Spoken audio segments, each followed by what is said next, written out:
you're starting out, just say, I'm recently starting out.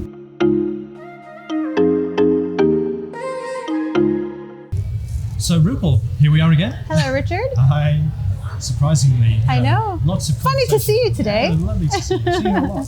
But I'm just going to address the cameras normally. So this particular episode, we're going to talk about property reality check. Yes. Property reality check. So that's it. So why don't you just kick us off, Rupal? What are the realities of property? Things maybe you don't like so much as well. I think the biggest reality check for me that I find myself sort of talking about a lot with, in some ways, sort of newer investors who don't have as much experience, is really just to not always believe the hype. And that can be taken in so many different directions. But one in particular is, so for example, if you are in property investing circles, you go to the networking meetings, you might have done some training and all of that kind of stuff, all of which can be great. I've done some property specific training. I like going to a good property networking meeting. Not all are created equal, but you go and you experiment and you see what works for you. But what I don't like is a lot of the hype and a lot of what seems to me is just like really sort of marketing speak about what property investing is like. People will be like, yeah, you can make I've made millionaire in 10 minutes. Yeah, be a millionaire in 10 minutes, or you can do this, this is this amazing deal that I've done that's netted me like X bazillion pounds. And all of this to say is that it's nothing, I don't want to ever take away from anyone else's success, if it is well and truly a success. And I think that's what is sometimes hard to suss out, is like, when are people being genuine and when are they cherry picking information, cherry picking data, or very selectively presenting a deal. And so not to take away from other people, but as a recipient or of this information, I would just say, ask good questions and take things with a bit of a grain of salt. Ask behind the sexy headline figures and the profit numbers and all that kind of stuff that people are telling you, what is the reality? What went into it? What is the actual performance and not just the projected performance? What is the actual time scale it took for them to get to this amazing, 6-figure profit deal or whatever they're talking about? Because, again, not to take away from the people who are doing it, but I think sometimes we can get so hung up on the headlines and the flashy, sexy numbers and details that we forget that behind all of that success is a lot of graft, a lot of grinding, a lot of challenges. And that's the non-sexy stuff that isn't talked about enough, or people don't always go into realizing that's what it's going to take.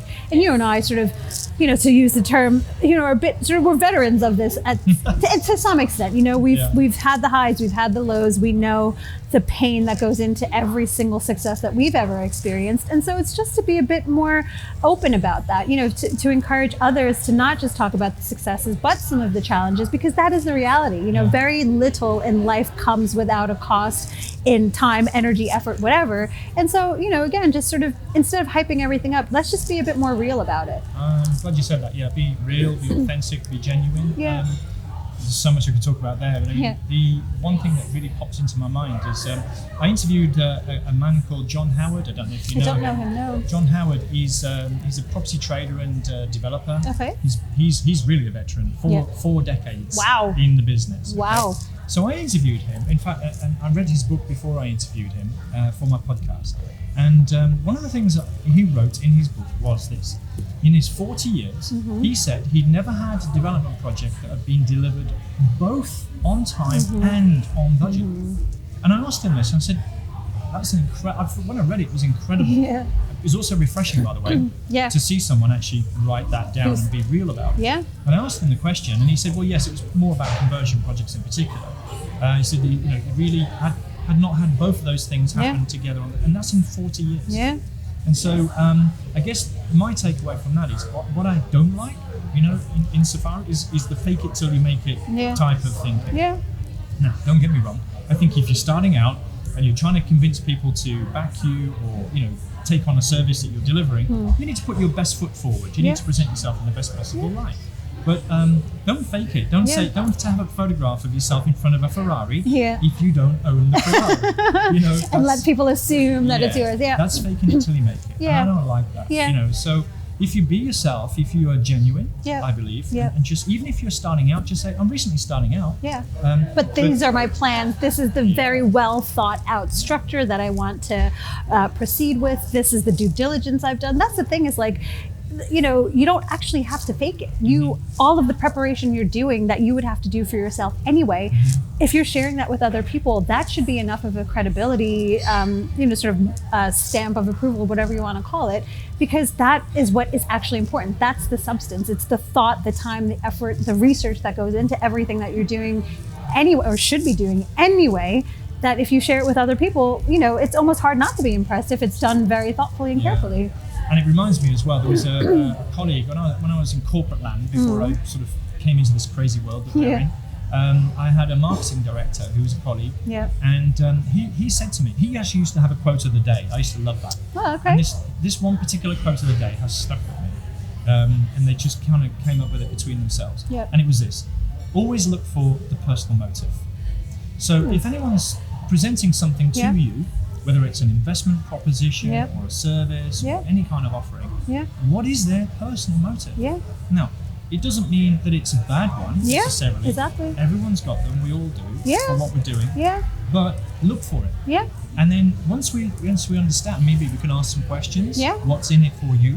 Well, I was just going to say exactly that. It's like, don't even assume, don't, sort of try to play that game. Just ask the question, what do you get out of it? Because obviously for it to be mutually beneficial, both parties have to benefit. So if someone is presenting something to you, just ask the question, well, what are you getting from this?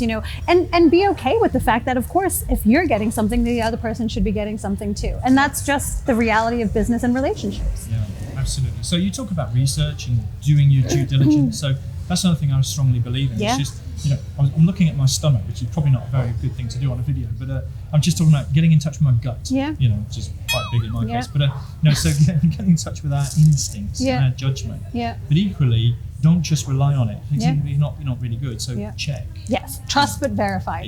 And the great thing about our guts actually is that apparently our guts literally have some ridiculously high, like billions of brain cells, like neurological cells. So clearly there is something to this sort of trusting your gut. And another great quote someone said is, there's definitely science there. I've probably butchered the numbers, but another friend has said that a quote that I love is, use your gut to say no, but never to say yes. And again, it's that whole idea of trust, but verify.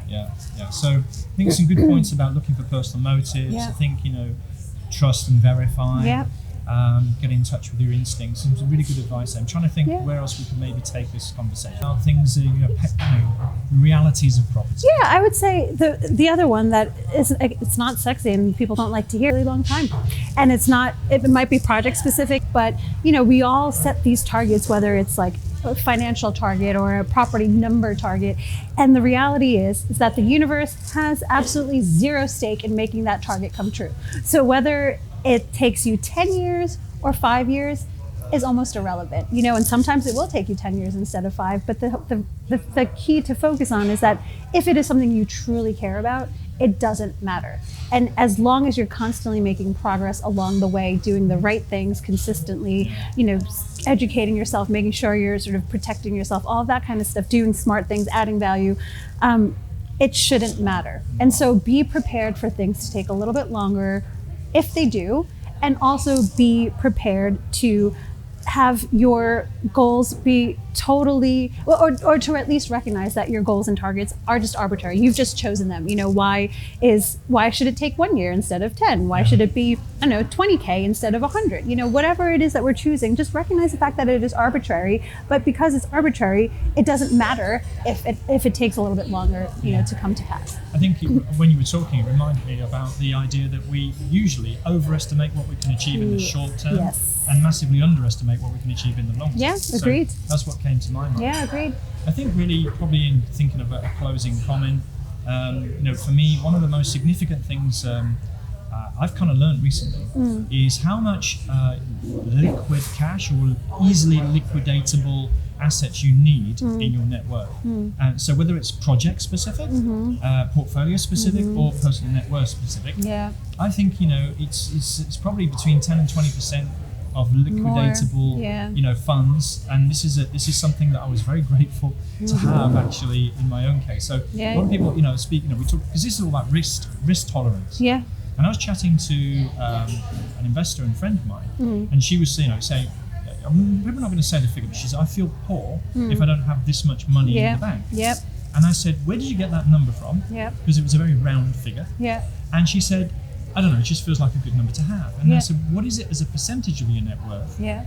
And then, we worked it out. She hadn't done that exercise. We worked out about 15%. Yeah. And then we had this conversation about what is a good number to aim at. Yeah. Because if your net worth changes, maybe that number should change. Yeah. Anyway, so she probably her risk profile might warrant more. Actually. Yeah. So I think she might be thinking more, but she hasn't got it all in cash. She's got liquidatable assets. Yeah. In my case, I have a similar sort of scenario. But we talked about someone that she knew who'd got zero in liquid funds. And, That's and really their dangerous. Very dangerous. So I think I know it's kind of a boring topic, but having cash on hand, and not just to take advantage of opportunities perhaps, but also in case contingencies. So I guess that's my closing comment. I think I'm getting a signal perhaps we're talking a little bit too much at the moment. So I think unless you've got any passing comment. That's been great. But like what you said, it's a little bit boring, but you know what? That's the reality of life and success sometimes. It just is boring sometimes, but you got to be comfortable with that. And there's your property reality check right there. There it is. You've just closed the show for us. The reality of property from two very honest and genuine people. Thanks, Rupal. Thanks, Richard. 11:23. We're focusing around the 11-minute mark at the moment. Yeah. We did. It's the signal thing. Good.